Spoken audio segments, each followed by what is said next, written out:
नमस्कार, good morning दोस्तों। मैं हूं सिद्धार्थ। स्वागत करता हूं आपको डिफेंस ऑपरेशन इंडिया में। एक हिंदी चैनल है जहां हम हर रोज़ अपडेट्स लेकर आते हैं related to defence and space and other important newses related to India and world. चलिए आज का अपडेट शुरू करते हैं। आज की पहले अपडेट हमारा स्कॉर्पियन क्लास के सबमरीन लेके है। प्रोजेक्ट P75 के अंदर इस टाइप का 6 सबमरीन को बनाया जाएगा, जिसको मैजगन डक लिमिटेड जो शिप बिल्डर्स कंपनी है इंडिया की, वो बनाने वाला है। इस टाइप का टोटल 6 सबमरीन को बनाया जाएगा और पहले 2 सबमरीन को इंडियन नेवी में इंडक्ट किया जा चुका है और मंडे को इस क्लास का तीसरा सबमरीन को इंडक्ट किया गया इंडियन नेवी में, जिसका नाम है करंज। और इससे पहले जो 2 सबमरीन को इंडक्ट किया गया है उसका नाम है खंडेरी एंड कलावरी। इस क्लास का जो 4th सबमरीन है जिसका नाम है भेला, वो अभी सी ट्रायल पर है और 5th सबमरीन भागीर जो अभी हार्बर ट्रायल पर है और 6th वन अभी उसका डेवलपमेंट का लास्ट स्टेज में चल रहा है। ये सबमरीन टॉर्पीडोज और एंटी शिप मिसाइल को फायर करने में सक्षम है। इस टाइप का सबमरीन का रेंज लगभग 12,000 किलोमीटर की है और सबमरीन बनने के बाद इंडियन नेवी का जो ताकत है उसमें बहुत ज़्यादा इजाफा हो पाएगा। और इंडिया ने अभी इंडियन नेवी की जो भी शिप की ज़रूरत पड़ता है उसके ऊपर अभी इंडिपेंडेंट हम बोल सकते हैं।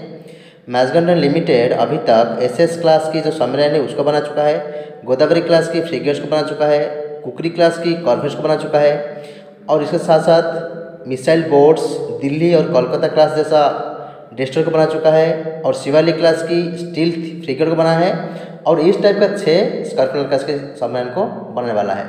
इंडिया ने अभी इंडिपेंडेंट हो चुका है नेवी की कुछ भी और किसी भी प्रकार की शिप को बनाने के लिए। आज की दूसरी अपडेट हमारा रुस्तम 2 जो ड्रोन है उसको लेके है। इसी साल अप्रैल में इसका जो लास्ट फ्लाइट टेस्ट उसको कंडक्ट किया जाएगा और इसकी लास्ट फ्लाइट में ये एक्सपेक्ट किया जा रहा है कि इस ड्रोन ने 25,000 फीट अल्टीट्यूड पर उड़ान भरने वाला है और कंटिन्यूसली 18 आवर के लिए उड़ान भरने वाला है। अगर ऐसा हो जाता है तो एक बहुत बड़ा अचीवमेंट मिलने वाला है इंडिया को। अगर बात करते हैं इस ड्रोन का लास्ट फ्लाइट को कंडक्ट किया गया था 2020 अक्टूबर में, जब इस ड्रोन ने 16,000 फीट के ऊपर उड़ान भरा था और कंटिन्यूसली 8 आवर के लिए उड़ान भरा था। उसी टाइम इंडिया भी अपनी फाइटर जेट का टेक्नोलॉजी हो या मिसाइल सिस्टम हो या नावी की कोई भी शिप हो और स्पेस, ये सारे टेक्नोलॉजी में महारत हासिल किया हुआ है, लेकिन ड्रोन टेक्नोलॉजी में थोड़ा पीछे है। अगर बात करते हैं हम चाइना के बारे में, चाइना अभी तक उसका 163 ड्रोन को एक्सपोर्ट कर चुका है टोटल 13 कंट्री को 2008 और 2018 के बीच 10 साल में। लेकिन इंडिया अपना ड्रोन के लिए USA और इजराइल के ऊपर अभी भी डिपेंडेंट है। इसीलिए अगर रुस्तम 2 ड्रोन का फ्लाइट सक्सेस हो जाता है तो इंडिया मान सकते हैं कि ड्रोन के टेक्नोलॉजी में एक माइलस्टोन हासिल कर पाएगा। आपको क्या लगता है कमेंट करके बता सकते हैं। आज हमारा तीसरा अपडेट अस्त्र मार्क 2 मिसाइल को लेकर है। DRDO का कहना है कि अस्त्र मार्क 2 मिसाइल का जो वेरिएंट है उसको इसी साल ही SU-30 MKI से टेस्ट किया जाएगा और इसकी रेंज लगभग 160 किलोमीटर की होने वाली है। अगर इस टेस्ट सक्सेस हो जाता है तो ये इंडियन एयरफोर्स को बियॉन्ड विजुअल रेंज में एक बहुत बड़ा एज देने वाला है चाइना और पाकिस्तान के ऊपर।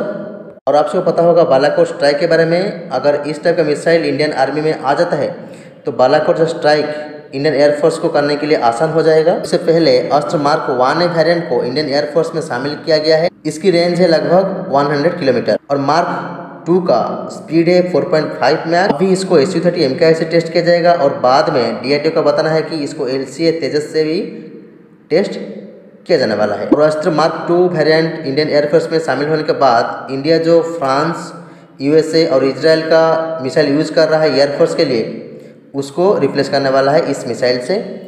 और DRDO कहना है कि इस मिसाइल को 2022 तक इसका सारे ट्रायल को ख़त्म किया जाएगा और मैन्युफैक्चरिंग के लिए भेज दिया जाएगा।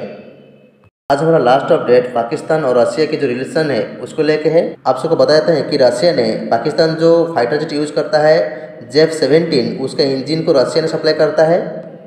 लेकिन अभी एक न्यूज आ रहा है कि ओमान में अरब सागर में जो 45 कंट्री का नावल एक्सचेंज चलने वाला है उसमें रशिया, USA, चाइना और पाक भी शामिल हो रहे हैं और रशिया इस बार पहली बार शामिल हो रहा है। रशिया ने इस एक्सरसाइज के लिए अपना ब्लैक सी का जो नेवल फ्लीट है उसको भेजा है। उस फ्लीट में एडमिरल ग्रोगोरविच जो फ्रिगेट है वो शामिल है और न्यूज आ रहा है कि इस ग्रोगोरविच जो फ्रिगेट है इसको पाकिस्तान की army chief admiral Amjad Khan Niazi visit किए थे, जिसको इस फ्रिगेट के बारे में सारे जानकारी दिया गया था। ऐसा एक वीडियो जारी किया गया है जिसमें ऐसा दिखाई दे रहा है। लेकिन अभी इंडिया के लिए मुसीबत होने वाला है, क्योंकि इंडिया अपनी नेवी में जो तलवार क्लास की स्टील फ्रिगेट को शामिल करने वाला है, उस तलवार क्लास फ्रिगेट इस रिगोरविच जो फ्रिगेट है उसी का बेस पर बनाया गया है। अगर पाकिस्तानी नेवी चीफ को इस फ्रिगेट के बारे में सारी जानकारी दे दिया होगा तो शायद हो सकता है इंडिया के लिए मुसीबत का कारण हो सकता है, क्योंकि ग्रोगोविच जो फ्रिगेट है ये तलवार क्लास फ्रिगेट से थोड़ा एडवांस है।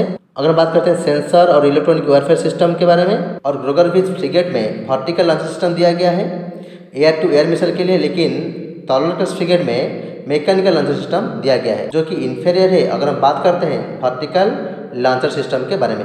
लेकिन अभी तक इंडियन डिफेंस एजेंसी की तरफ से कोई रिएक्शन नहीं दिया गया है और रशिया भी कोई फीडबैक नहीं दिया है क्यों पाकिस्तान की नेवी चीफ उसकी फ्रिगेट को विजिट किए हैं। इसके ऊपर आप लोग कमेंट कर सकते हैं कि इंडिया को इससे क्या मुसीबत होने वाली है, और रशिया ऐसे करने से इंडिया और रशिया के बीच जो रिलेशन है उसमें कुछ खराब तो नहीं हो जाएगा। आप लोग कमेंट करके बता सकते हैं। चलिए आज का अपडेट इतना ही। लाइक कीजिए, कमेंट कीजिए, सब्सक्राइब कीजिए डिफेंस अपडेट्स इंडिया को। Okay, thank you, have a nice day, जय हिंद।